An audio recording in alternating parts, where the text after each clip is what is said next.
Danny?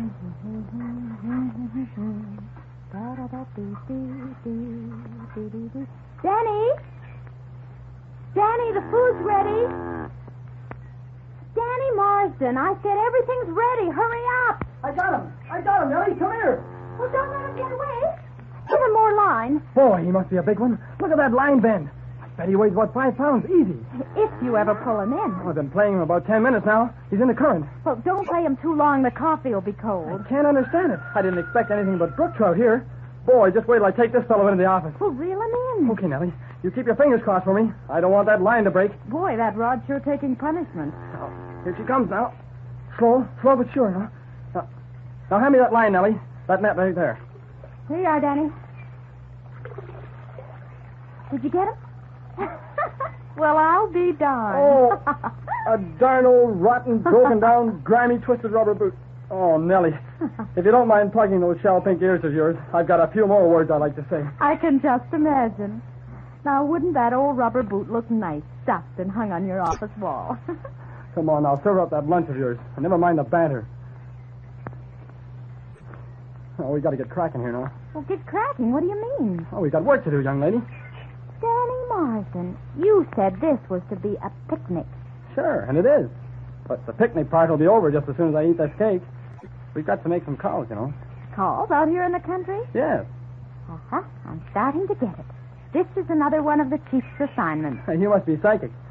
You and I, my sweet, must do a 2-column, 1-page feature story on agriculture for Friday's edition of the Mid-City Sentinel.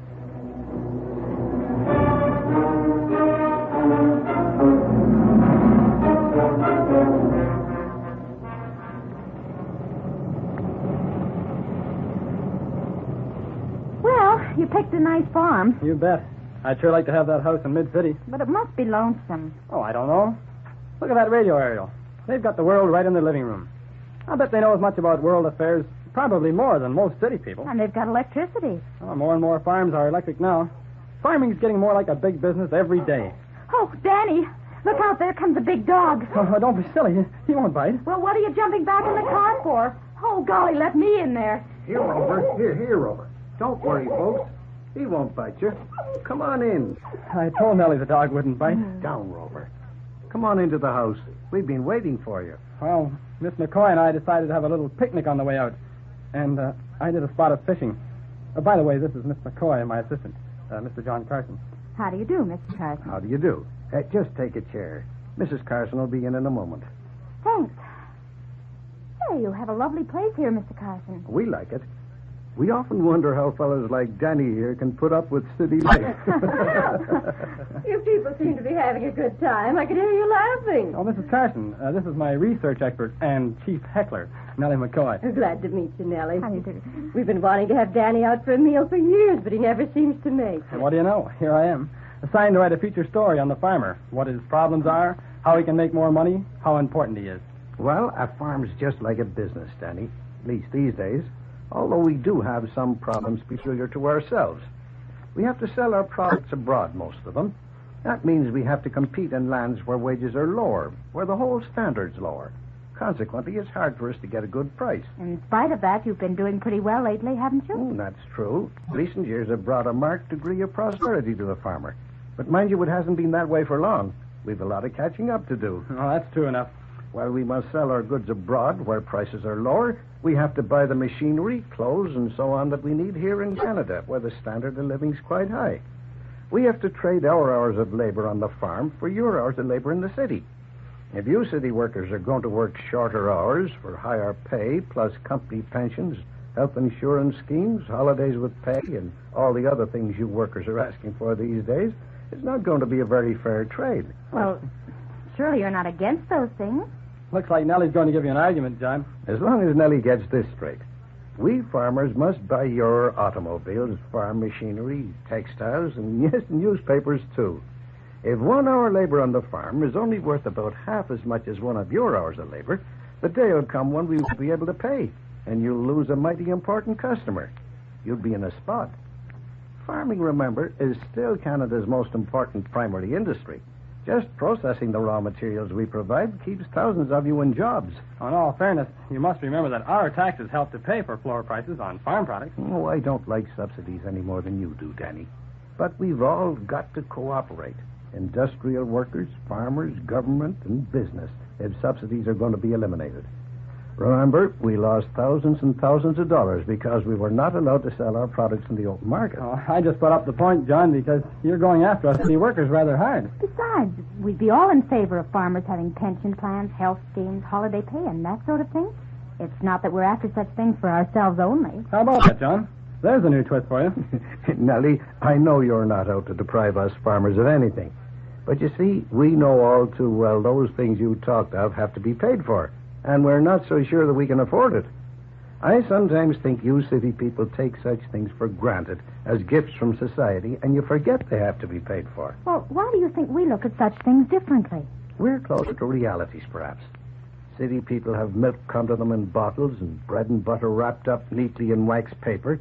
You turn on the water tap and ride the buses and walk on the cement sidewalks, and they seem to appear for your use without any active work on your part. You kind of forget how much human labor goes into the production of all those things. You forget that in the final analysis, pensions, holiday pay, all those other fine things have to be paid for out of human labor.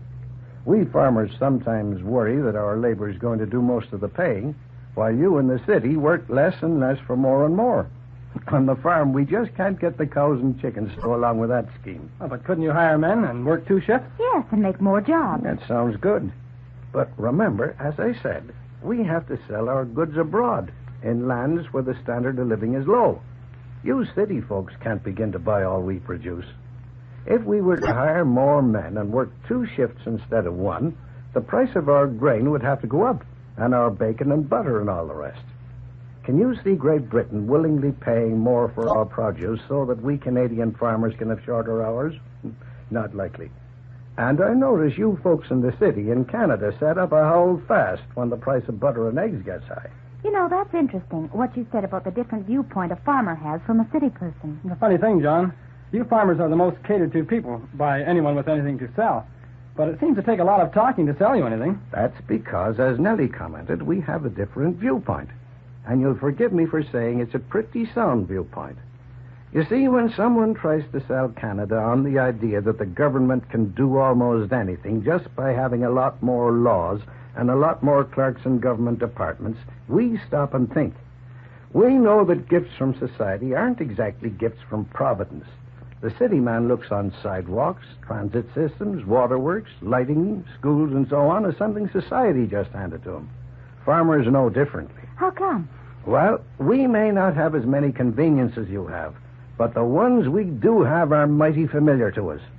We're interested in our municipalities, and we know that our taxes pay for any improvements we get. Most of us have served a term on the school board, and we know how much we pay for free education. Country dwellers know all these things, so they don't fall for glib stories about how the government can give us this or give us that. Oh, yes, John, but most of those who promise to give you a lot of things free plan to change our system of government. They'd give us what they call a planned economy. Good gosh, Danny, that's the most ridiculous talk I've heard. Here, come to this window. There. See that piece of land? How does that look to you? Oh, it does look nice, all black and rich looking. Well, it looks swell, but I don't quite get the point. The point is this. Those furrows are plowed straight. They're plowed just the right depth. In a couple of weeks, we'll harrow and disc. It'll be well done, I can tell you. Come seeding time, my son will sow the land of the best oats we can get. With good luck, good weather, and God willing, we'll harvest and thrash the crop this fall. Some of it will be used locally, and some will go overseas. I feel that we farmers who grow the grain should have perfect freedom to sell it without restriction when and to whom we please in normal times. Yes, but I still don't get you. You were talking about planning. That's what I've been talking about. For heaven's sakes, what is that but planning? If some bureaucrat in Ottawa thinks he can plan me a better crop of oats at a better price, he'd better think again. We got plenty of planning in this country, Danny, and plenty of government right now without adding any more to it. We can do our planning on the spot. I think we can plan this farm as well or better than any politician can do it. You mean what you say, don't you, Mr. Carson? And I, for one, think it makes sense. Yeah, me too. I'm sorry I got a bit worked up. Incidentally, you'd get worked up, too, I think, if Ottawa started to plan the Mid-City Sentinel for you. If some lad in Ottawa who didn't know a printer's dummy from an income tax form started to tell you how to set, type, or write your articles, you'd shout good and loud, too. What's that about shouting, John? It's my turn to shout. Soup's on, a real farm meal. Come and get it. I'll be in town Thursday, Danny. I'll come up and check on that article if you like. The Chamber of Commerce meeting doesn't start till 8:30. Farmers at a Chamber of Commerce meeting? Why, lots of chambers of commerce and boards of trade are made up largely of farmers. Farming's a business these days. Besides, the businessmen and farmers see eye to eye on most problems. I'll have to check into that for my article. I'd never have thought of it. Read the Chamber of Commerce Policy Statement of Agriculture. It'll give you some good ideas. Now, I promised you a real farm meal, so come and have it while it's hot.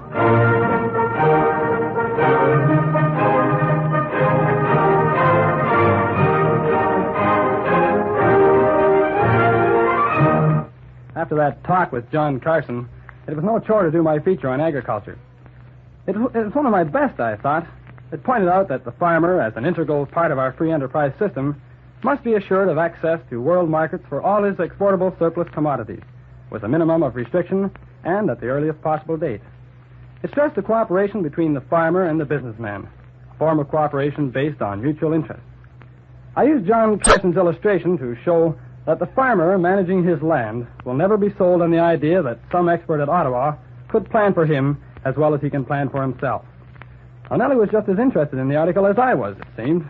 At any rate, she came busting into my office all excited when the paper came off the press. Here, Danny, the first copy. Quick, turn to page 6. Page 6? That's the sports page. What, did they change the makeup? I don't know, but anyway, you're on page 6. Let me see. Surely they didn't run my stuff on the sports page. Oh, here we are. Page 6. Look, Danny, there you are. See?